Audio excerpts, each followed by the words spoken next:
We provide you the platform to turn your dreams into reality. Give wings to your aspirations with KR Mangalam University. पश्चिम बंगाल विधानसभा चुनाव के लिए दोनों चरणों के मतदान अब खत्म हो चुके हैं। अब बस सबको रिजल्ट आने का इंतजार है। 4 मई को ये नतीजे घोषित हो जाएंगे। लेकिन इस चुनाव में इस बार एक ऐसी शख्सियत ने चुनावी दंगल में कदम रखा जिनके बारे में शायद ही किसी ने अंदाजा लगाया हो। पश्चिम बंगाल के आरजीकर कांड की खबर आप सबको पता है।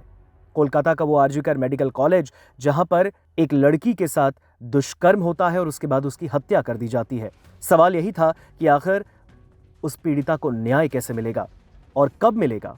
इस पूरे मामले पर टीएमसी सुप्रीमो ममता बनर्जी ने भी कहा था कि मामले की निष्पक्ष जांच होगी।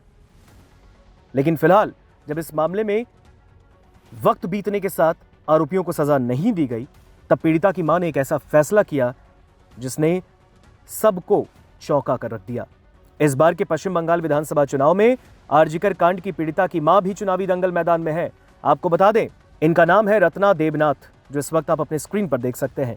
रत्ना देबनाथ वो शख्सियत हैं जो अपनी बेटी के लिए न्याय की दरकार कर रही थी, लेकिन तृणमूल कांग्रेस की सरकार में उन्हें न्याय नहीं मिला। उन्होंने कई आरोप भी लगाए। उन्होंने ये तक कहा कि उन्हें कई ऑफिसेज के चक्कर लगाने पड़े, लेकिन उनकी बेटी को अब तक न्याय नहीं मिला। अब ऐसे में जिस पीड़िता को न्याय नहीं मिला, उसकी मां ने इलेक्शन लड़ने का भी फैसला कर लिया। पश्चिम बंगाल में भारतीय जनता पार्टी ने उन्हें अपना उम्मीदवार बनाया और रत्ना देबनाथ को पानीहाटी विधानसभा सीट से अपना कैंडिडेट घोषित किया। रत्ना देबनाथ के नामांकन में पूर्व केंद्रीय मंत्री स्मृति ईरानी भी मौजूद थीं। आप देख सकते हैं, तस्वीर भी आपको स्क्रीन पर दिख रही होगी।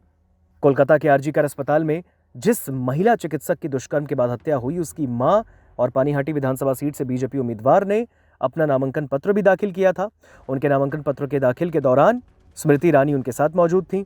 नामांकन पत्र दाखिल करने के बाद उन्होंने मीडिया से कहा था कि उनका एकमात्र लक्ष्य बंगाल में तृणमूल कांग्रेस शासन को उखाड़ फेंकना है, जिससे राज्य में महिलाओं की सुरक्षा सुनिश्चित होगी और आरजीकर मामले जैसी घटनाओं की पुनरावृत्ति को रोका जा सकेगा। उन्होंने राज्य द्वारा संचालित अस्पताल के सेमिनार कक्ष में अगस्त 2024 में अपनी बेटी की निर्मम हत्या के लगभग 1.5 साल बाद अपने गृहनगर पानीहाटी से बीजेपी उम्मीदवार के रूप में चुनाव लड़ने के लिए सहमति जताई थी। उनका मुकाबला टीएमसी के तीर्थंकर घोष और माकपा के कलतन दासगुप्ता से है।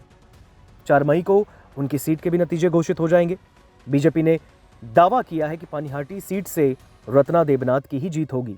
हालांकि इस बीच कई लोग जानना चाहते हैं कि आखिर रत्ना देबनाथ हैं कौन। रत्ना देबनाथ राजनीति में बिल्कुल नई है, क्योंकि एक शोकाकुल मां के रूप में उनकी जिंदगी उस वक्त बदल गई जब उनकी बेटी के साथ दुष्कर्म के बाद हत्या हुई थी। वो विधानसभा चुनाव में पश्चिम बंगाल के पानीहाटी निर्वाचन क्षेत्र से बीजेपी की उम्मीदवार के रूप में चुनावी मैदान में है।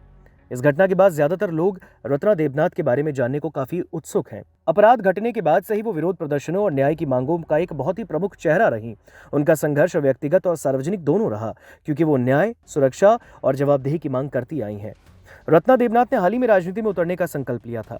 उन्होंने इस फैसले के पीछे का कारण बताते हुए कहा कि उन्होंने बीजेपी को बताया कि वो राजनीति में आना चाहती हैं।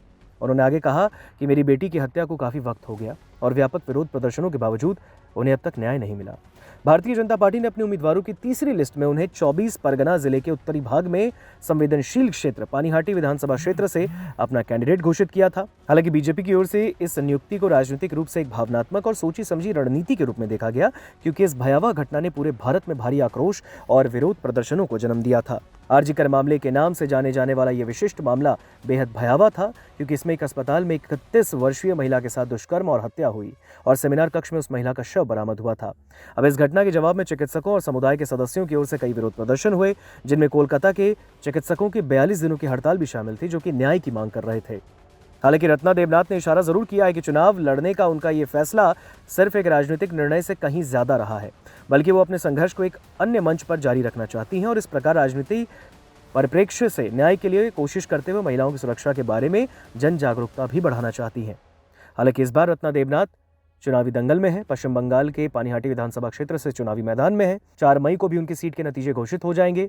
अब देखना होगा कि इस चुनाव में उनकी जीत होती है या नहीं।